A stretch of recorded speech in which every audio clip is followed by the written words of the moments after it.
Hey guys, welcome to the Shocktober wrap-up episode of the Obsessive Viewer podcast. We released this a little bit earlier in the week than usual to accommodate Halloween, so if you're listening to it the day that it dropped, it's a happy Halloween. Hope you're having a fun, safe holiday, and basically this episode was the three of us, it had been a couple weeks since we honestly recorded, because we had a couple episodes banked because Mike was getting married.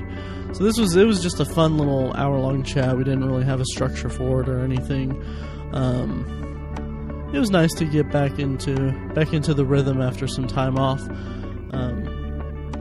So a couple notes before we get started.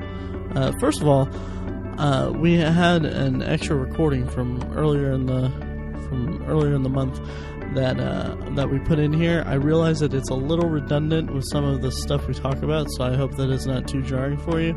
And second of all, we had a discussion over zombie weapons and which ones we'd use in the zombie apocalypse, but the file got completely lost. It was totally my fault. I apologize. If you want a breakdown of it, basically, I wanted to use a machete. Mike convinced me not to. Tiny was very adamant about using a 22 gauge rifle with 22 ammo or something.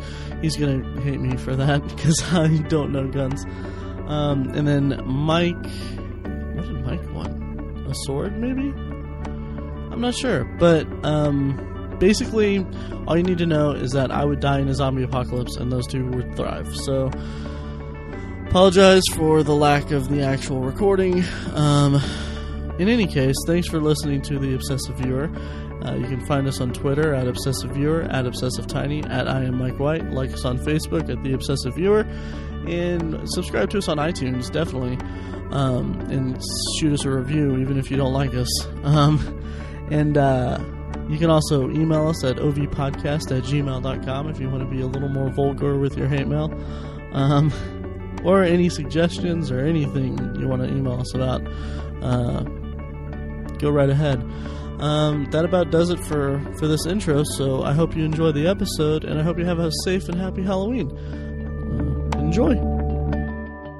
And we're back. It feels like forever. It really does. It do. I was gonna start by saying oh man, it's weird when you take a week off of life and you hit pause on everybody else, and then you come back and you realize that nobody else hit pause, and people are telling you that it's October 24th, and you're like, no, it's only the 14th or whatever, right? And that it's I missed you guys and I missed recording, but according to listeners, I've been on every week. Right. They have no idea what I'm talking about. What we did, dear listeners, is we had a couple of episodes put in the bank for my absence. Yes, because he had to go and be selfish and get married. I know. You make it sound so negative. Your absence, My absence, like it's a regret. Yeah. While I was gone. Well, backstage here, Mike, we have Amanda, and we're going to work some stuff out. Oh! You are not the father. I told you. I told your mama. I told your sister. God. So what are we talking about today, Maddie? Well, that's the thing. In the week and a half or so that we haven't recorded, we don't really have anything lined up. We're kind of, all three of us are kind of right in the thick of Shocktober, and I'm going to release this on Halloween Day, which is Thursday. So, I figure we can just kind of run through some I don't know. Talk about each other's Shocktobers since we're coming up to the end of it. And you did hit on the key that not today, we're recording before the thing, right. But today is Halloween. Yes. It's the most wonderful day of the year, you guys. It is. Yay. Yes. Happy Halloween, gentlemen. Yes, the happiest of Halloweens. Yeah. Did you guys dress up at all for anything? No, but you did. I did, yeah. Last Saturday, last Saturday, Amanda and I, we were Mia Wallace and Mrs. Mia Wallace and Vincent Vega from Pulp Fiction. And it's so awesome. Like, I want you to send me all those so I can post it on the Facebook page. Yeah, absolutely. Because they're awesome. Yes, absolutely. Thank you. We, at the party, it wasn't a huge hit. It was like people were impressed, but I had to do a lot of explaining. Whoa! Wow. Yeah, I know. Need to get some new friends. I know. Well, they're Amanda's friends.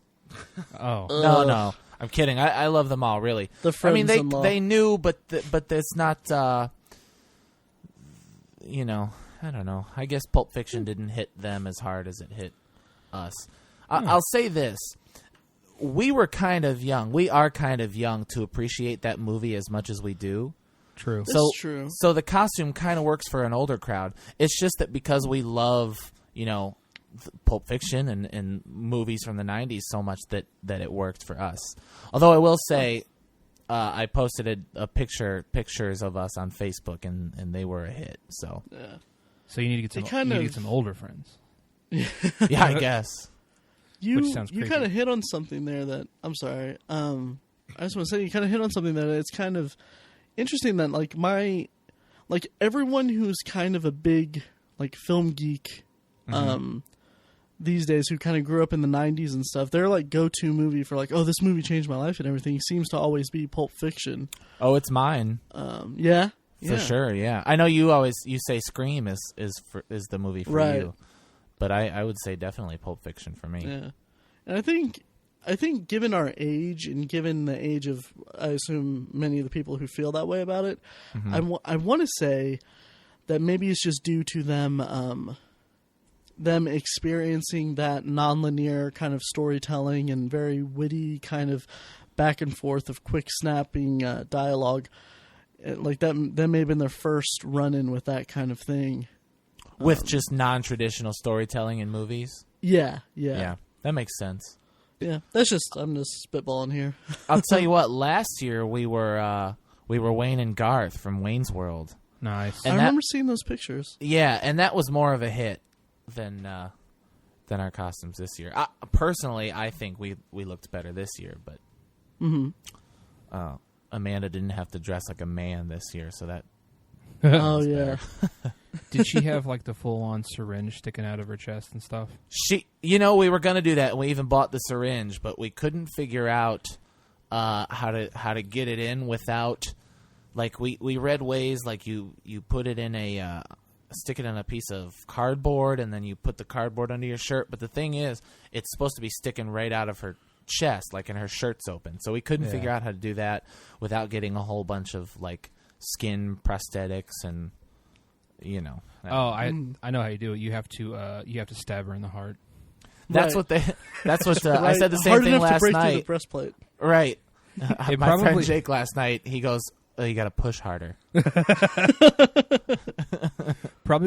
night probably would have gone a little differently had you done that.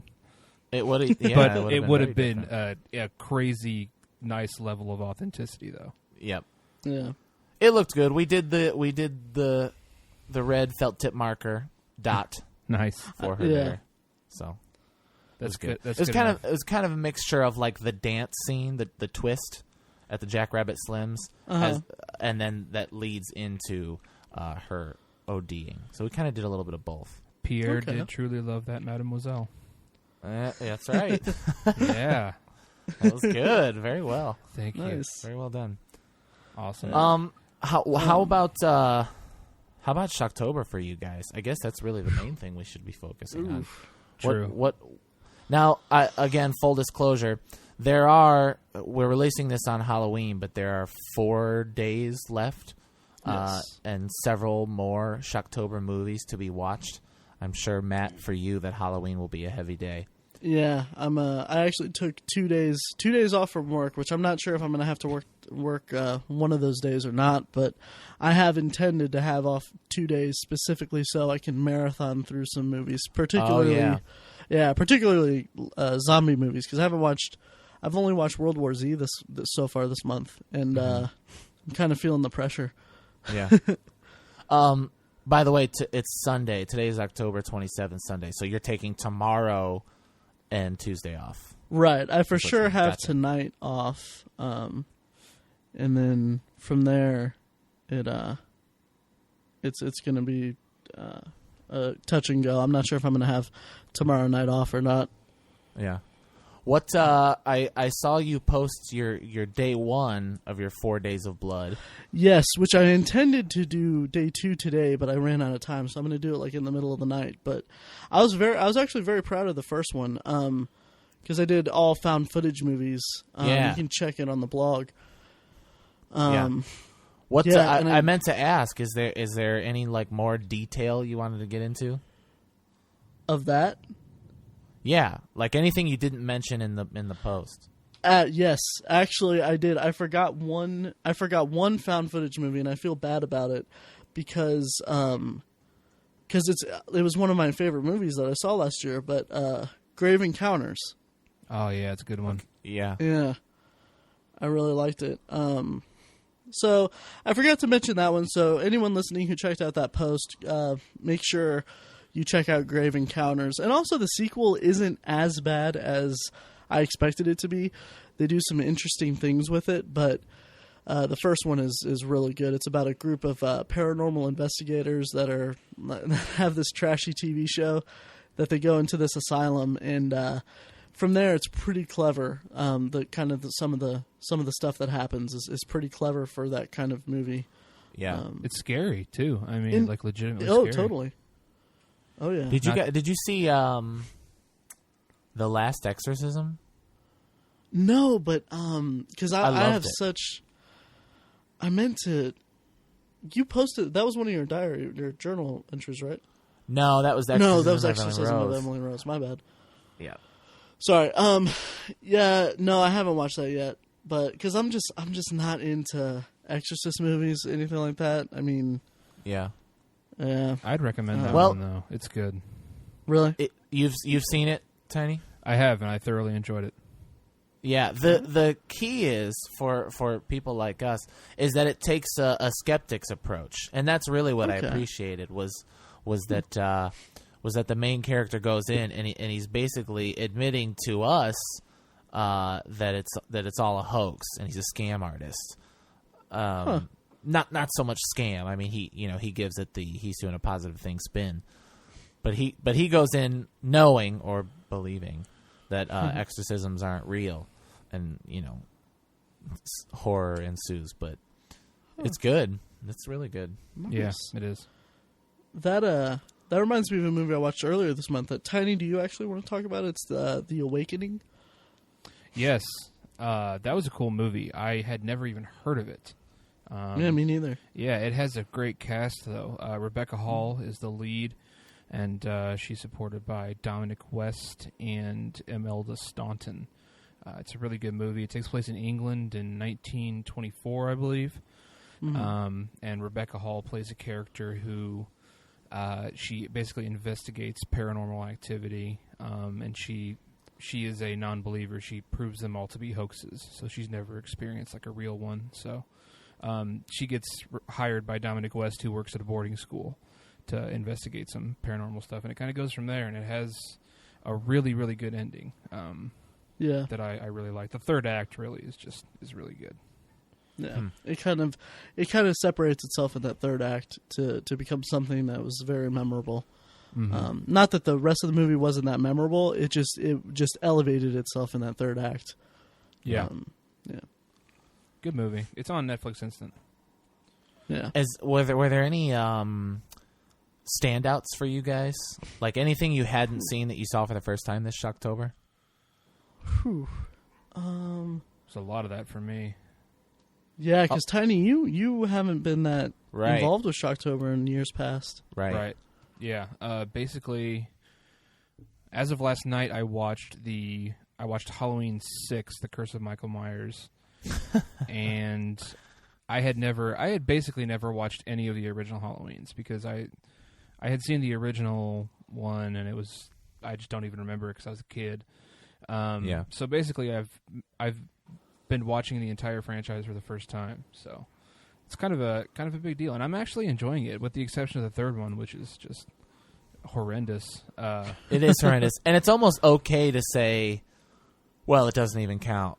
Yeah, right. Because Michael's not in it. I wouldn't even count it. Yeah. No. So, but so you're enjoying it. That's good. Yeah, all the Michael Myers ones. I mean, there's some campy, cheesy stuff, but that's the rest of the movie is fun. I'm enjoying the arc of the character and the arc of the story is cool. I think it's fun. Yeah. So nice. Cool. Yeah. I'm glad. Yeah. I have a lot of besides 3, and Resurrection, which is just crapping on the franchise and horror in general. I really dislike 5. 5 rubs me the wrong way because I hate how they back out of what they establish in the 4th one with Jamie, the little girl, taking on the mantle, and then she's mute for half the movie. Yeah. I don't get that. It's so far out that I just can't get behind that that part. Yeah, they took the paranormal side of it, or the supernatural side of it, a little too far, in my opinion. Right. Yeah. And they also never follow up on the Men in Black. Yeah. Man in Black. That actually got me really. I was really annoyed by that, and I am annoyed by that with other things too. Like, I feel like if there is, like, particularly like last night, I watched pretty much every Paranormal Activity movie, just one after another, for the sake of that found footage blog post I wrote. And what I'm noticing with these franchises, Halloween and Paranormal Activity in particular, is that there's not a fluid mythology established. Like, each one is a different take, and like Paranormal Activity is really egregious and recent with that. With their, like, the first movie sets up that, okay, the demon has haunted Katie since her childhood. It stood over her bed as a kid. It ignored her sister, and then the second movie flips that and is like, well, the sister was involved with the kid, with the demon too, and then the third one's like, oh, it was actually the sister's imaginary friend, and it's kind of just goes so far away. So I feel like anytime there's, I don't know, I feel like if you're gonna write like a horror movie, that has the possibility of being, I mean, it's a little cocky, but if it has a possibility of being expanded into a franchise, do like what they do on TV and make a Bible for it, like set up parameters behind the scenes. Well, it's not cocky in the second one. The first one should never, unless it's like a book and they're going to make a franchise of it. The first one in horror particularly should never have the intention of being sequelized. Absolutely right. But I agree with you fully. If they make a second one and they're like, all right, well, we're going to go with this. This is kind of how horror is wont to do. Let's make a franchise and let's make a Bible. And we need to stick to the rules. We need to stick to a mythology. It's really frustrating when they don't, because there are other franchises that do, and they respect the viewers.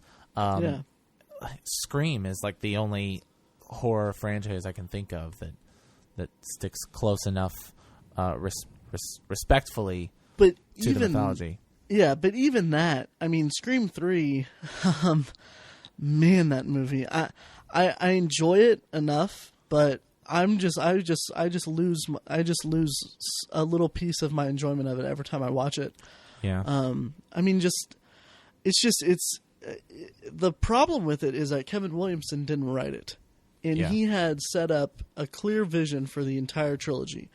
And I feel like he had the ending planned out and everything, but from there it was Aaron Kruger who did pretty much everything else. And like he had a group of actors in a house being terrorized by the killer via a fax machine, and then he's faxing them. This is dating the movie, by the way. He's faxing them pages of a script saying like, oh, they're in the house and they're scared, and then they run out of the house because finally, when the last page is printed, he's like one of the actors is like, "Oh, I got to know what happens." It's like that's no.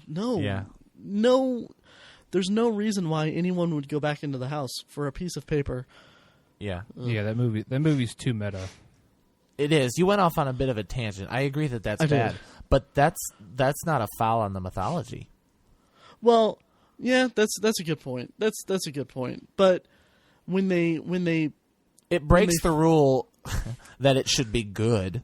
Sure, that the movie sure. should maintain a quality. It Right. breaks that rule.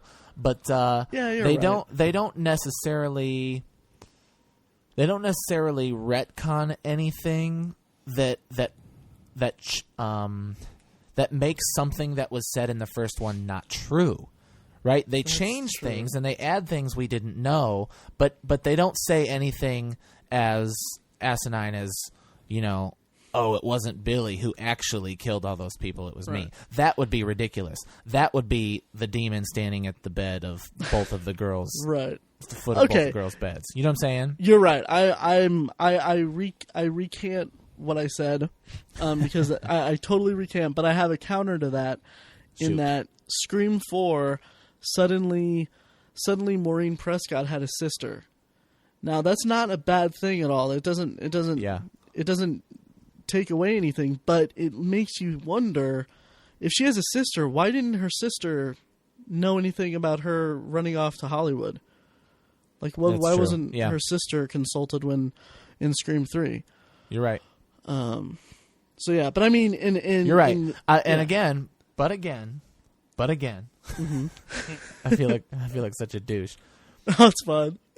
It's a stretch. And it is a very long, thin stretch that is the case. But it is never stated in the first movie that Maureen Prescott was an only child. That's true. And that's what I'm saying. You know what I mean? Yeah. In the grand scheme of the horror genre, there are much, much worse offenders. Yeah, totally. Yeah. I agree with you. Throughout the fourth movie, I'm like, what in the world? A cousin, really? But I do love the movie. For the most part, I'm honestly liking it more and more the more I watch it. Really? Yeah. It's a little long. Funny that you mentioned it. I actually watched it tonight. Nice. And my goal for Shocktober this year was 15, and it was my 15th movie, Scream 4. Oh, awesome. Yeah. Nice. And so I watched it, and it gets long, and some of the parts where it's dull, it's really dull. Yeah.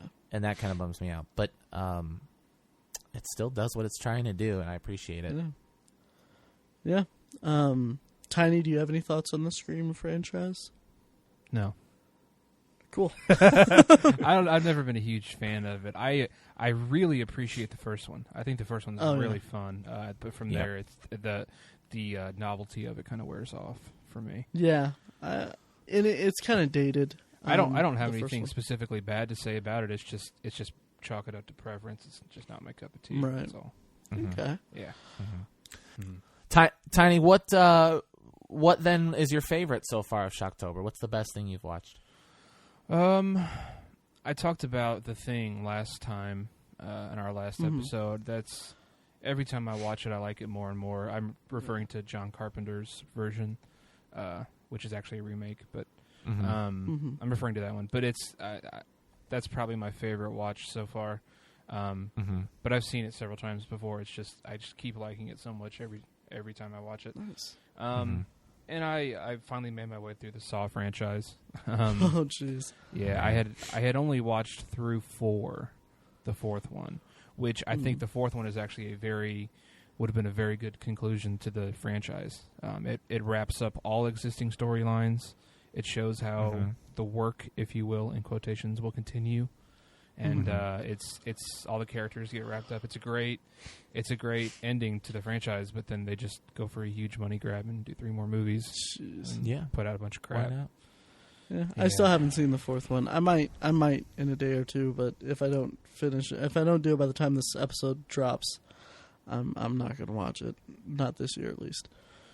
Well, don't. Yeah. Yeah, I wouldn't even watch it. Right. I don't. It's been a while.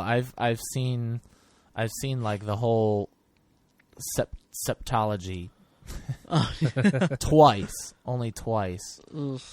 Yeah. And I didn't hate it. I really liked some of the intricacies in the plot. What bugged me most about it was just that truly, and I know this is true of a lot of horror movies, but in a franchise like that, there really was nobody to root for. Yeah, I really hated that. You've got to have one or two people in a franchise carry over. In the second trilogy you talk about after the fourth one, or I guess 4th, 5, and 6, I guess I should say. Truly, there is nobody to root for. After Eric Matthews dies, there is nobody. Right. And yeah, even the fourth one, like the main character is, I think his name is Rigg, like Detective Rigg or Lieutenant Rigg or something like that. And like the first, he was in Saw 2 and 3, but he seriously had like maybe 20 minutes of screen time. And they make him the main character in the fourth movie. It's like the first time I saw it, I was like, who is? I think I remember him. Was he in this before? Like I had to look him up. It was they clung to a lot of characters that just were not interesting. Right, so I agree with that. And then one of the most egregious things about all of the sequels really is that I feel like the games that the victims were put into just got less and less. I guess moral would be the word, even though there's nothing moral about kidnapping someone and putting them in a situation like that. But the lesson that they were supposed to learn became less and less magnanimous, less and less virtuous or worthwhile. It was just stupid. Like one of them was, I don't know. One of them was like, I think it was in Saw 5. The main character who was just some guy they threw in. His lesson that he was supposed to learn is that he's supposed to trust the killer. It's like I just need if you would have just trusted me, this wouldn't have happened. That's the lesson he's supposed to learn. It's like it's really, really stupid. And they do that for 2 more movies. Right. So even a little bit of that even started in the second one. With Eric Matthews being like his whole lesson was you need to not be angry when you see a video of your son that's captive with a bunch of criminals in a house that's filled with poison gas. I mean, he's going to be erratic and he's not going to sit there and talk to him. The only reason they get a pass on that one from me is that in the very, very beginning, Jigsaw says, all you have to do is sit here and talk to me for 90 minutes and your son will be perfectly fine. That's true. That's what he said. He does establish that, Right. And I do love the movie. I think the sequel is I would say it's on par with the first one, honestly. I vastly disagree, but I wouldn't say that. It's by far the best sequel, and I think it's a worthy sequel. Yeah. I just like it because it's what the way it came about is it was an original script that they reworked to fit into the Saw franchise that it just felt fresh. It wasn't like they could have had 2 new people chained to a bathroom and being part of Jigsaw's game or whatever, but they went a completely different route, and I thought that felt unique. Definitely. I'll give you that. Yeah. Yeah. And I love the way that the people in the house kind of played off each other. I thought that was really, really good. Mm-hmm. Yeah. I liked it. True. Yeah.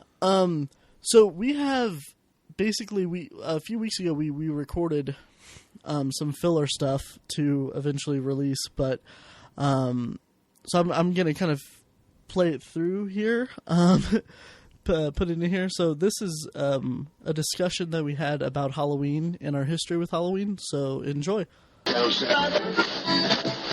I'll tell you what, I waited as long as I could, you guys, to get into the Shocktober, October, fall mood. Yeah. And I was worried because last year it was too early. You know, last year I was ready in July. Like I read the novelization of Halloween in July. And so, but I waited. I did my little Friday the 13th watch back in September, but I was like, I'm going to wait. And so I waited till Sunday for fall.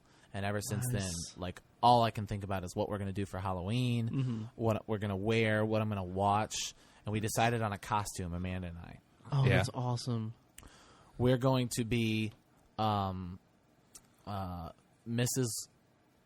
Mia Wallace and Vincent Vega from Pulp Fiction. That is so awesome. Yeah, Awesome. she's gonna do her face all coked out, and like we're gonna put a syringe in her shirt. That's Yeah. great. Yeah. Did you guys have that idea a while ago? We did. Well, Yeah. I was. I might have mentioned. Yeah, I think I tweeted because I was watching Pulp Fiction, Yeah. Uh-huh. and she was like, "We could do that for Halloween," and I said, "Marry me." That's. And that's the that story. costume's gonna be great. That's great. So I'm excited I about was that. gonna- Do you guys have any idea what you'll be, or do you not go to any functions that involve? I'm a I don't homebody. really. Yeah. Did you I guys don't- trick or treat when you were younger? Oh Yeah. yeah. Oh yeah. Yeah. What were your favorite costumes? Wow. I don't remember any costumes. Any? I just don't remember them. Huh. One year, my mom this is a justifiable statement because I was like 7, but my mom made me she sat down and sewed a cape together, and I went as Dracula. Nice. Like the inside, Nice. it was so fucking cool. The inside Yeah. of the cape was like red silk, and the outside was like jet black. That's And it Nice. was it was awesome. Like she just sold it in a garage sale like a couple years ago, and I was like, no, I want to keep it. Yeah. Homemade Memories. is always really good. Yeah. So My mom did homemade for a long time. Mm-hmm. Tiny, I don't know if you know or if Matt told you, but 2 years ago, maybe 2 years ago, I was Count Blackula. No way. Yeah, it was awesome. That's awesome. There might be. Were you like in blackface? I was, yeah. That's That's awesome. great. Yeah, I had a fro and chops and a mustache. It was awesome. That sounds great. Yeah. It was Yeah, really I cool. just don't really. Part of being a really tall, big, fat guy, it's hard to find stuff to Yeah. make your own costume or whatever. Yeah. So it's hard. It's hard to go somewhere and buy a pre-made Halloween costume because there's just no way it'll fit me. Yeah, that's true. That's so true. you pretty much have to make your own, and that can get expensive. Yeah. It can. That's true. Yeah. One Matt, year, you still need to give me an answer. Oh, I have no idea. I really don't believe know. that. Yeah. Wow. I'll ask around and see. I made a list. I started making a list last Awesome. last summer, about all the costumes I had been like my whole life. Huh. Yeah. It was a list. It was a long list. Yeah. A couple years ago, my brother he has the same problem because he's a pretty big guy too, but he's also an atheist.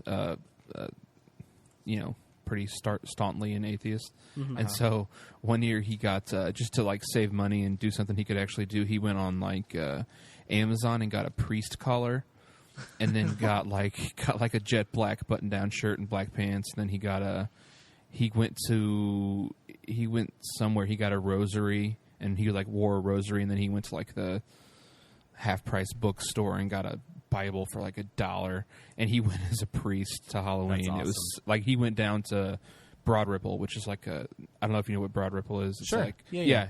He lives right there. They live right next to Broad Ripple, and they went out on Halloween night to the bars. He went as a priest. That's awesome. It was actually really funny. That's my, pretty good.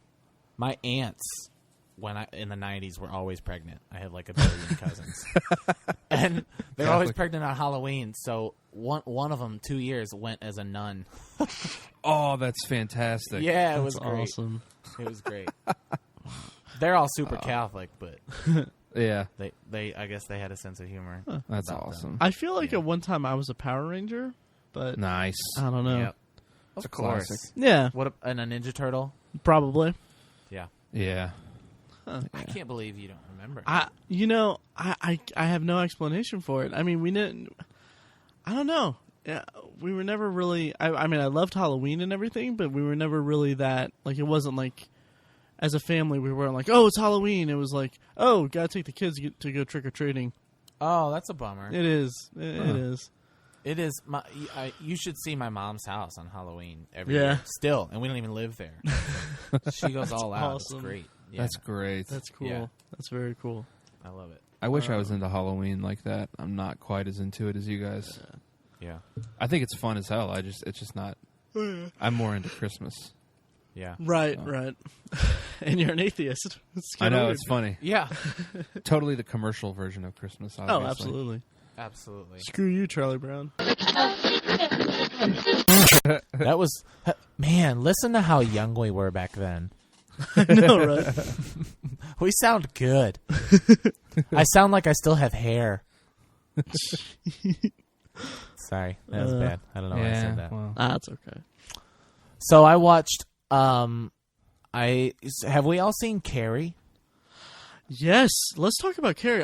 Tiny, have you seen it yet? I haven't Either seen one? any of the Carries. Haven't read the book Ooh. either. Well, so bathroom break. I'll sit here and twiddle my thumbs. Yeah, I have some sewing to catch up on. yeah. Then we'll be brief. Sure. Yeah. We'll be brief. I loved it. Which one? The new one. Thank you. Yeah. Thank you. I Yes. haven't seen the original since I was like too young to see it. I might have been 10 the first time I saw it. You know, I posted an adaptations and remake, which is basically I reviewed the book, the movie, the TV movie from 2002, and the most recent movie. And the most recent movie is probably the best one. Yeah. And it's mind-boggling to me because I'd actually seen the original Carrie. I was writing this post in the process and throughout the year. So I finished reading the book months ago, wrote my review of that, then watched the movie on Netflix months ago, wrote the review, and I kind of kept it still. But what happened to me when I watched the movie, the original movie, was why do people love this movie? Why is this an icon of horror? It's kind of it's a movie from the times. It's very similar to me to Rosemary's Baby. And why do people like it so much? That's a good point. Yeah, it is more. I for think the time. back then it would have been terrifying. Yeah, but there are people like today that see it and they think, oh, it's brilliant and all that. And I'm like, I don't understand. There's like hardly any character development between aside from Carrie, and even that's kind of a little thin. Yeah. I mean, like, there's no the pranks are just pranks out of malicious intent. There's no like emotional kind of Right. surge for them. Whereas in this remake, you have they're very clearly defined characters, and they even update it. They even update the pranks to like modern times. They add an element to it. I won't spoil it or anything, but they add an element to the pranks that it's even more damaging. It's more psychologically damaging, and it's more teenager. Right. And I just loved it. The question I'm wondering is if you had never seen the original, would you like this one? If you went in blind, didn't know if this was the first, would you enjoy this movie? I think I would have enjoyed it, if only for the special effects. Yeah. And some of the destruction scenes were really cool, really well done. I don't think I would have liked it quite as much. Yeah. I certainly wouldn't have. I wouldn't be singing its praises. It would have probably been honestly pretty. I wouldn't have regretted paying money for it, but I also probably wouldn't remember it when it comes out on DVD. Like I wouldn't rush out to buy it. But yeah. having experienced the story in two separate movies and the book, the way I approach adaptations for books is this the best way to tell the story as it was written? And Gotcha. this version was it honored King's story. It wasn't as good as King's story. It wasn't a perfect adaptation, but the things that they did actually helped it in a way that Brian De Palma's movie just failed. Every time I think of the original Carrie and Brian De Palma, I think of Louis De Palma from Taxi. Danny DeVito, you know what I'm talking about? Nah, I never really watched Taxi. Oh yeah, that's Neither. right. We talked about that in the sitcoms. You that's guys, you guys. So what did you? So how did you? Did you read the book before you saw it? No, actually, I've never read the book. I've never read the book. Just briefly, it's okay. It's good. It's early. That was very brief. Yeah. No, it's early Stephen King. It's like his first book, and one of the hooks for it for me was the epistolary. I don't how do you pronounce that? Epistolary. Like, half of it is told in. The scenes are broken apart by documents and excerpts from books that in court cases of the aftermath. So it's like, this is from telekinesis in you, something like the book about telekinesis. So, yeah. Okay. So it makes it kind of hard to adapt. I'll say that. Yeah. I went in. I had never read the book. I haven't seen the movie itself in 15, 16, 17 years. Mm-hmm. And went in excited. I remember like the first teaser I thought was really exciting. Yeah. And I think it's really good. It is the strength of the movie is in how well it plays up the tragedy. There's so many tragic figures in the movie that I just love it. I was like wrecked by the end of the movie. So it was good. I would give it a recommend. I liked it a lot, and it's not getting the recognition it deserves because it's living in the shadow of a former, for whatever reason, a classic horror masterpiece. Yeah. I'm really looking forward to it. Actually, I haven't seen it yet, but I'm definitely going to see it in the theater. I'm actually more excited just because it's Chloe Grace Moretz. I think she's just remarkable, actually, as an actress. I think she's. I'm trying to think fantastic. I'm trying to think of a better child actor, like ever. Seriously, just as looking at her body of work, she's done so many good films. She maybe has yet to have an iconic role. I don't know. Maybe Hit Girl is pretty iconic, but I think she's just everything she's done is just blowing me away. And I think she's like 16. She's not even it's crazy. She's just wise beyond her years. This is her first headlining role. She's never been the star of a movie. So this is the first for that. Yeah. And that's another thing that I really appreciated about this version of Carrie is that she's of age. She's the age for Carrie. Yes, exactly. And even though part of you could read my review on ObsessiveViewer.com. I don't want to say anything because I don't want to spoil it or put Tiny into a position where he goes in with preconceived ideas. Yeah. So, yeah. And one more thing about that. The kid, Ansel Elgort, the kid who plays Tommy Ross. Yeah. I think he was fantastic. I think he was. I think he was too up until kind of the prom scene. His prom dialogue was a little wooden. You think so? I thought he was really good. I thought he was playing slightly uncomfortable, but also trying to have a good time and make sure she was having a good time. I thought it was. Probably. I thought it was really good. Huh. I kind of thought of it as more like he was just kind of an awkward young actor. Maybe I was looking too deep into it, but it just felt like some of his. That's an interesting take. I'll probably, when I see it again, I'll probably adjust my opinion a little bit. But I thought the lead up to it. I mean, his scenes playing off of Judy Greer, Miss Desjardins, the gym teacher. Like the comic relief in those scenes were just fantastic. I loved it. Yeah. All right. Well, we should move on because we're ruining Tiny's experience. I watched a movie the other night. My favorite so far of the year, not my favorite movie of the year, my favorite of the Shocktober movie of the Shocktober season, called The Loved Ones. You texted me about that, and I don't know much about it. I did. Tiny, do you know anything about it? Nothing. Okay. Well, that's not surprising. I found it on a list. I just Googled it. I think it's the Den of Geek that put together this list of like the 20 best horror movies you've never seen. Okay. And so 2 years ago, I found this list and I started kind of acquiring several of the movies on it. And several of the movies have been good. Was it Splinter? I think it was Splinter was one of the best from it. But The Loved Ones, I finally got around to seeing this year. and it is crazy. I mean, it is off the rails. Huh.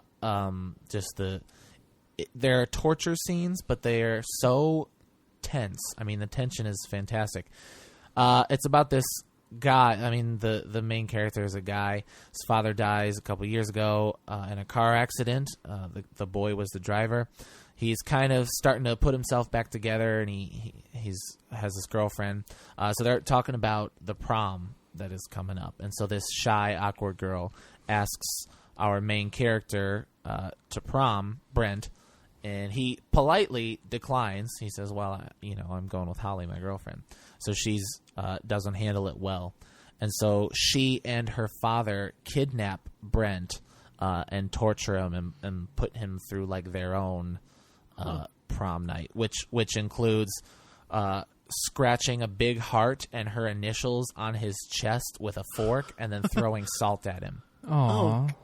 Yeah, sweet. It's crazy. Yeah, and she. It was just a really cool revenge flick on both sides. It was very good. Huh. Nice. Yep. The best. I mean, I watched the Halloween 35th anniversary Blu-ray, and that, of course, was my favorite. But it was the best surprise of the Shocktober season. Interesting. Cool. Yeah. Huh. Yeah. Did you guys have any viewings that were not Shocktober at all? Yeah. Well, Mike, what did you have? Let me go through them. I saw on October 3rd, I saw Don John. Oh, yeah. We talked about that. Which right? we did talk about. We talked about that. I saw on October 8th, I saw Gravity. Uh-huh. Well, could you really say that that's not Shocktober related? Because it is. It's intense. It was intense. Yeah. Yeah. I don't know that I was ever scared. Really? Yeah, I don't think that it was scary. I don't know. It was see. Intense. We'll talk about that movie in Yeah. I'm trying to defend it because I watched it twice. So Are you counting it as a I don't know. viewing? It's the post the 4 days. I really don't want you to, because then that makes my 15th movie Texas Chainsaw 3D. Well, it's all a matter of personal taste. The post that I'm writing tonight, that will have been written by the time this goes up, is my 4 Days of Blood Part 2 is the horror of space. Okay. I'm going to include Gravity in there just for the edge of your seat intensity. Yeah. And Halloween in space, you gonna do that? Michael. That's a callback. It is. Yeah, it is. I'm planning on referencing you in that. Are you gonna watch Jason X though? Yeah. I actually got that, keyed up and have you seen it? No. Oh, it's fantastic. I remember last year you saying that it was really good, and I was like, really? It was my favorite treat from last year. Wow. I loved it so much. I am, as I've said a couple times on this podcast, my introduction to horror was Friday the 13th, and I love Jason and all that. But I never got around to Jason X until last year, because I had always heard such horrible things. Oh man, it is one of the best. Huh. Yeah, I'm probably going to watch that as soon as we finish recording, actually. Nice. Yeah. Cool. Please text me your review. Finally, while we were on our honeymoon, I watched the what? Okay, wait, hang on. So while you're on your honeymoon, you watched a movie? We watched 3. Wow. You got a good one. It was Shocktober. Yeah, that's right. Nice. I let her pick them out. Okay. Which helps. We watched The Ring and The Hills Have Eyes were the Shocktober ones. But in response to Tiny's question, the other one we watched was kind of our favorite movie together, I Love You, Man. Oh, nice. Cool. Yeah. Nice. So basically, since the honeymoon, we've both been telling each other, we've just, like, every time we see each other, like if we walk by, you're a whore, Peter. Nice. That's great. What is this, hey, Amanda, what does this taste like? It was the taste of betrayal. So great.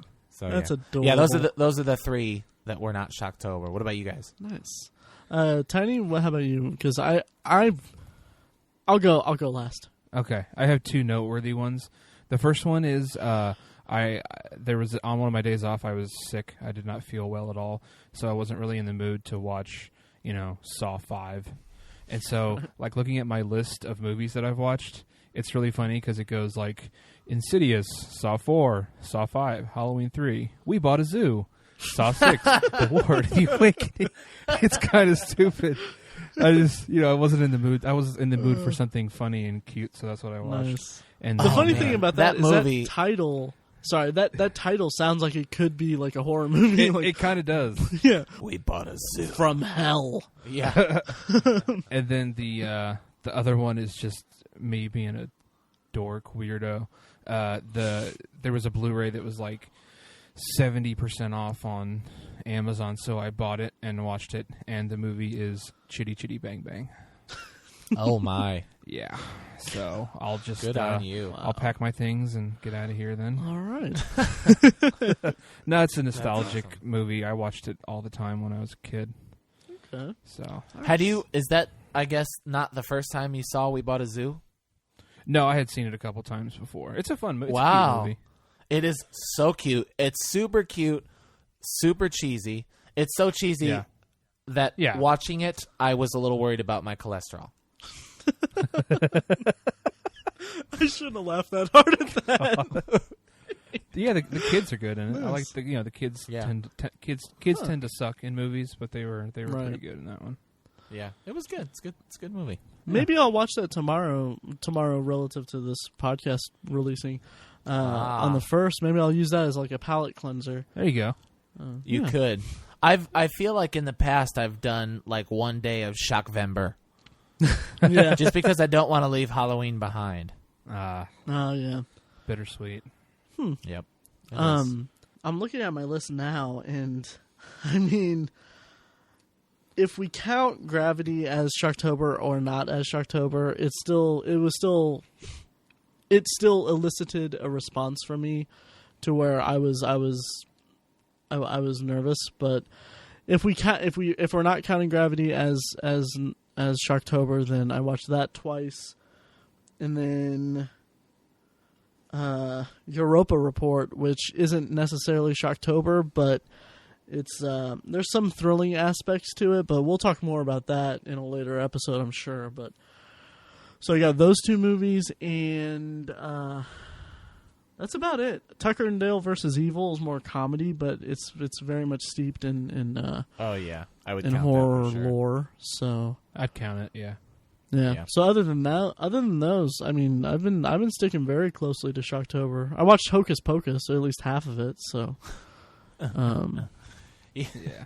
The best part of that movie is the beginning, man. I might have said this on the podcast before, but when he's like running down the stairs and he's just like pissed that he's got to take his sister. And what are you supposed to be? I'm a rap singer. that was great. That was great. Oh man. I just remembered that I need to watch Sinister. You do. Yeah. Have you not Solid. seen Sinister? I haven't seen it. Oh, dude. Yeah, you recommended it last year, and I just never got around to it. And then my brain is just like, well, if I can't see it in Shocktober, I'm gonna see it in next Shocktober. So I have it, but I just haven't watched it. Pretty solid flick. Yeah.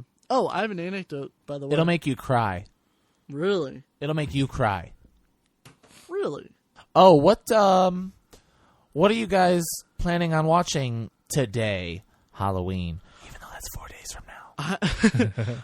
I actually have a funny anecdote for that. I went to Best Buy today because I already watched Halloween for the review of the Blu-ray, but I was looking all over the place for the Halloween 2, like I think it's 20th or 30th anniversary Blu-ray, but it's not. It's nowhere at that Best Buy or any Target or Best Buy I've been to. So, I mean, I have it on DVD, but I kind of wanted to dive into the Blu-ray.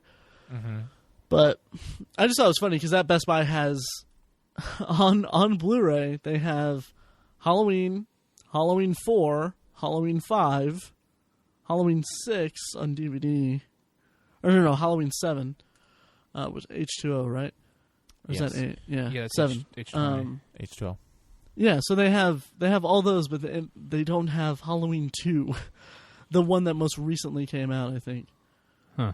Oh, yeah. Yeah, That is The weird. addition of it. Yeah, so it was kind of Maybe a bummer, because but it's sold out.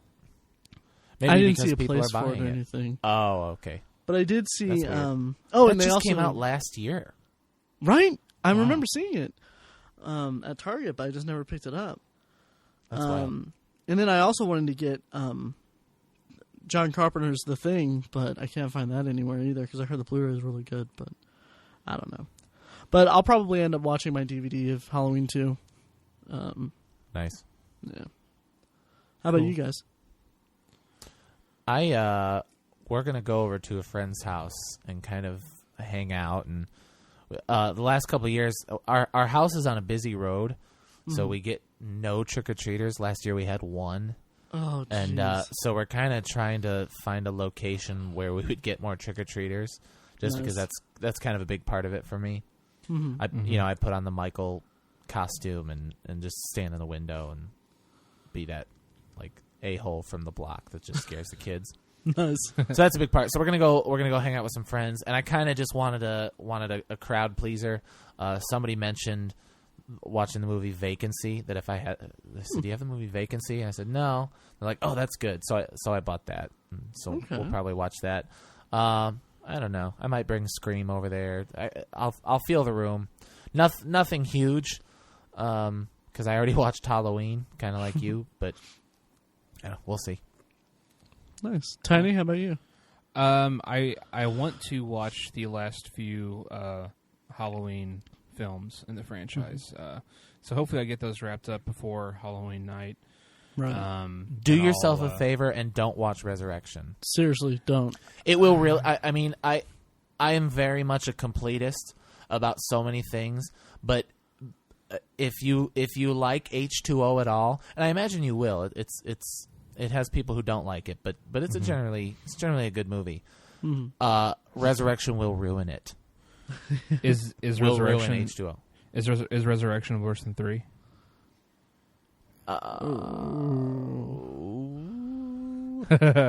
Oh, wow. No, but I would say C3 because it's funny to laugh about it because Yeah. it doesn't do anything to the continuity.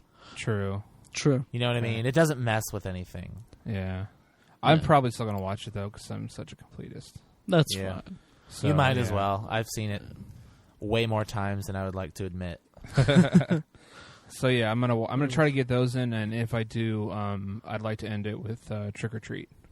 Oh, nice. Oh, Yeah. that's good. Yep. I've put that on the shelf for a couple years. Oh, really? Yeah, I've decided that I've watched it too many times. I've watched it every year for Shocktober, like twice a year, and then I've even watched it in the summer, like twice, 2 summers. just because I'm ready. I'm ready. Right. And the last time I watched it, I guess, was last year. And the kind of the exposition-y parts got a little slow for me, and I don't want there to be a minute that I don't love about that movie. Right. So I'm kind of just gonna try to forget about it for a year or 2 or 3. Yeah. So the next time I bring it back out, I'll be wowed again. I see. See, it's probably going to be great for me because I've only seen it once, like 2 years ago. Right. So Nice. I'm looking forward to it. I usually reserve that for Halloween. But I actually just watched it this past weekend. We're recording this Sunday. I watched it on Friday night at midnight at the Indianapolis Keystone Art Cinema in Jealous. here in Indianapolis. Yeah, it was. How was awesome. it on the screen? Huh? How was it on the screen? It was fantastic. I mean, I love it. I mean, the crowd. There was only like 14 people there total, so that was kind of a bummer. Yeah. But I mean, I love that theater because it's got the bar attached to it, and like we went like a little early and we were talking to the bartender about just like how they run the theater and all that, and it's part of the Landmark Cinemas, which is owned by Mark Cuban, but they're kind of like their own little thing.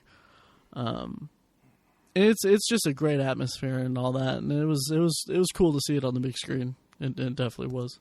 Yeah. You mentioned 14 people. Did I ever tell you when I went to see Halloween last year, the couple days before Halloween in the theaters, they brought it back. It was me, my friend Jake, who you guys met, and it's either 4 people or 5 people were in there besides us. It was so sad. It was so sad. Jeez. It didn't keep me from enjoying it. I mean, I was floored. Sure. But it was, I was surprised. Wow. Southern Indiana, folks. That's a bummer. That's a bummer. Yeah, definitely. Huh. It was, and they're bringing it back as well as 4 and 5. Yeah, which that's kind of weird. I mean, why 4 and 5? I have no idea, but I'm kind of excited about it. We're gonna try and catch 4 because we saw they're doing a marathon style, and I don't want to be up super late.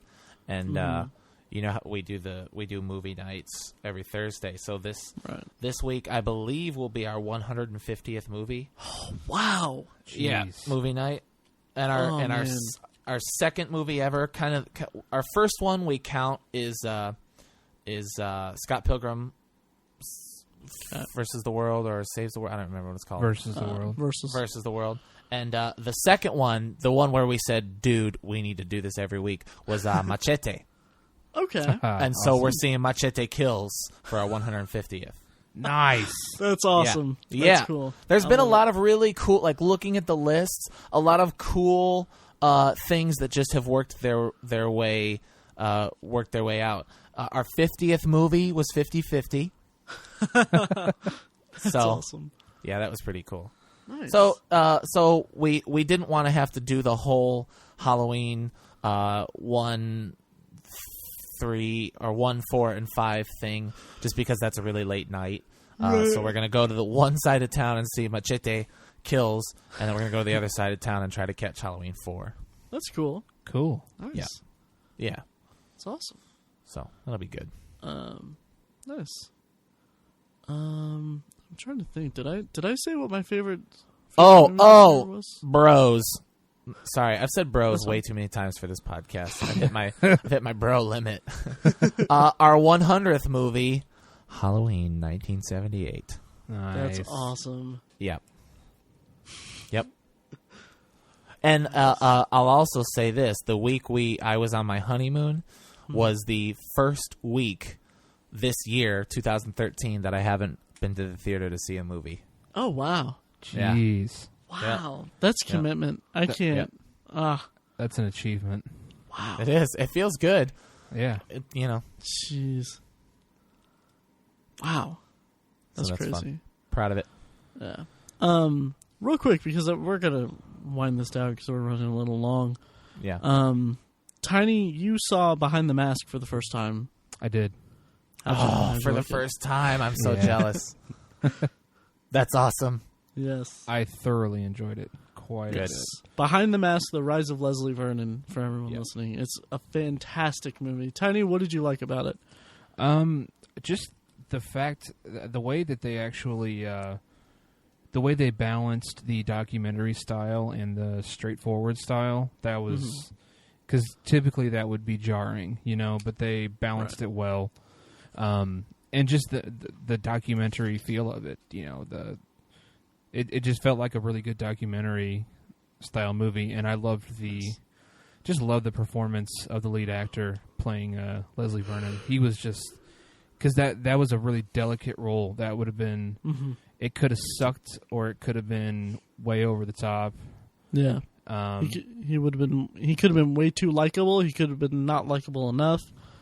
Yeah, exactly. So he towed the line very well.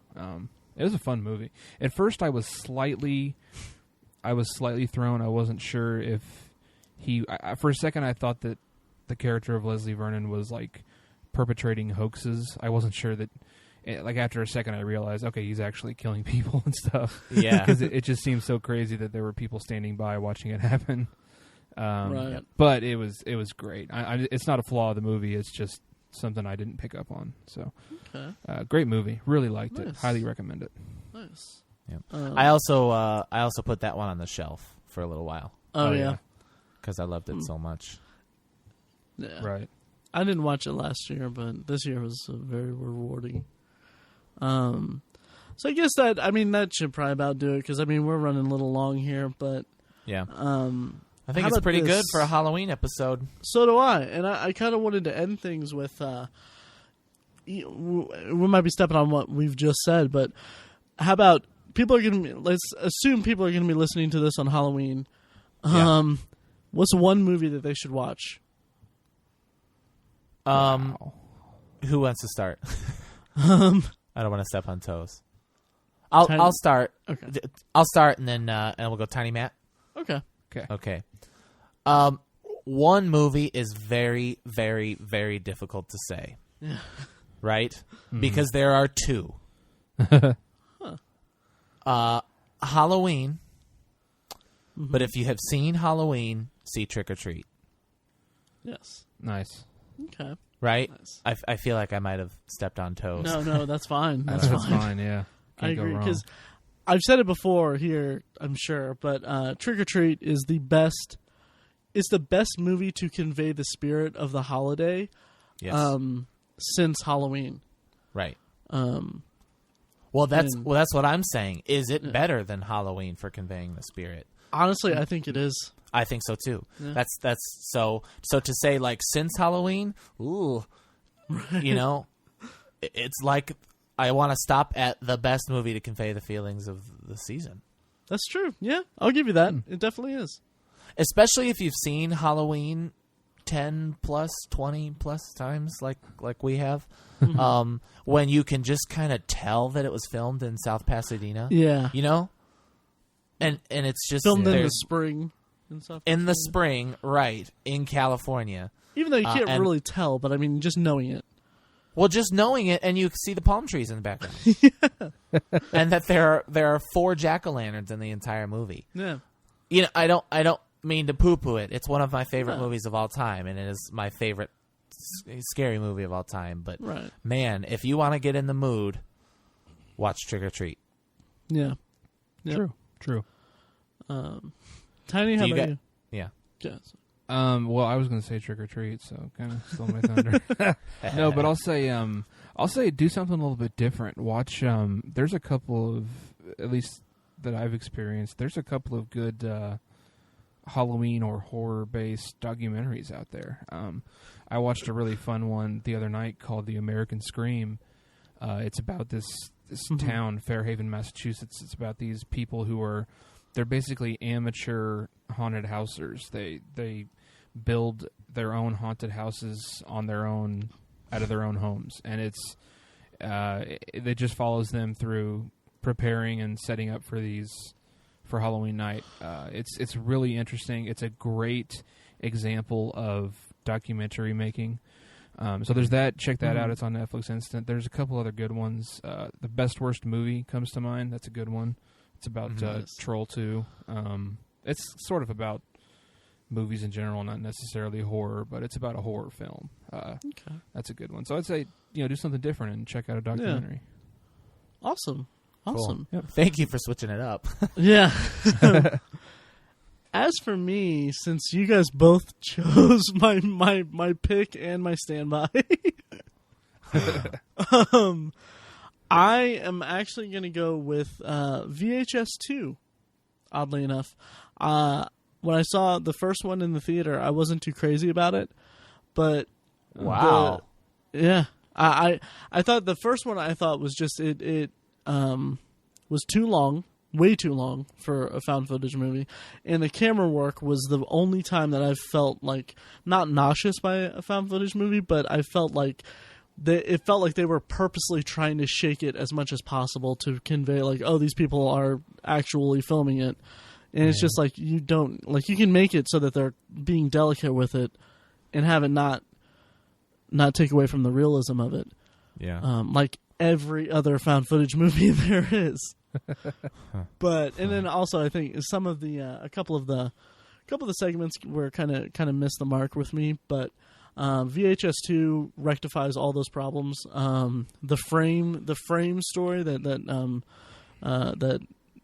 it plays out throughout in between each segment is compelling and frightening. And then some of the segments are just amazing and very imaginative. Like the first one is this guy.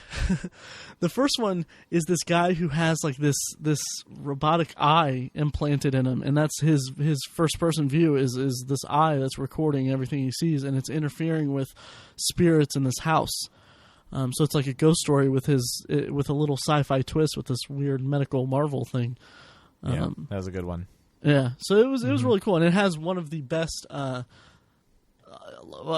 of my new favorite, like my favorite segment in it is the zombie segment, because there's a zombie segment. I won't spoil anything of it, but it was really cool. Cool. So check that out. I just realized that it's on Netflix, but I'm actually gonna buy it. I think so. VHS Sweet. 2. Yeah, I like it. Sweet. All right. Any parting thoughts for our listeners, guys? I don't think so. Great Shocktober. Yeah. It was a good Shocktober. It's good to be back, even though listeners, you probably didn't even notice I was gone. Right. If you download this in the morning, we hope that you have a wonderful, wonderful, happy Halloween. Mm-hmm. If you and go safe. trick-or-treating, be safe. Don't be stupid. It's Thursday, which I always say is like the best day to have Halloween. It's like if you're a trick-or-treater, you know what I mean? Sure. If you're a trick-or-treater, Thursday's the best day because you can go to school tomorrow and like talk about all of your exploits and you bring candy to school. Nobody really cares about anything on Friday after Halloween. And then you've got the weekend. So that's always a good day to do it. So be safe, have fun. Don't watch Halloween 6 or Halloween 8. and have a happy Halloween. Nice. Yeah. We'll see you guys in November. Yes. Yep. We have a lot of good stuff planned, and if you want to go through our backlog, you can find us on ovpodcast.com. We have all the episodes there. Also, subscribe to us on iTunes and leave us a review and rate us, because that goes a long way and it really helps us out, and we like seeing it. You can find us on Facebook at The Obsessive Viewer. Each of us individually are on Twitter I'm Matt at Obsessive Viewer. Tiny is at Obsessive Tiny, and Mike is at I Am Mike White. And you can email us any thoughts, any concerns, any gripes, any suggestions for topics, anything you want to email us. You can email us at ovpodcast@gmail.com.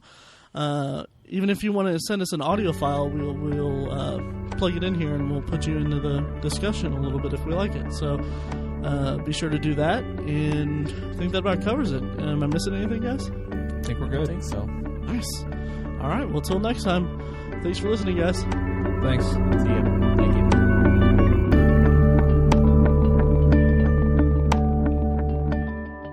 Nice. My favorite filmmakers are Dennis Dugan and Adam Sandler. So should we get to the to the potpourri? Nice segue. Nice. Dennis Dugan. He's Grown Ups, Chuck and Larry. Okay. Basically all of them. That's My Boy, Jack and Jill, Grown Ups 2, Zohan. Why do you know that off the top of your head? Because I remember after we saw Grown Ups 2, and I was like, F*** Adam Sandler for doing that movie. And who's the damn fucking director who did that? Dennis Dugan? Oh, he's done all that. Dennis Dugan too. Nice.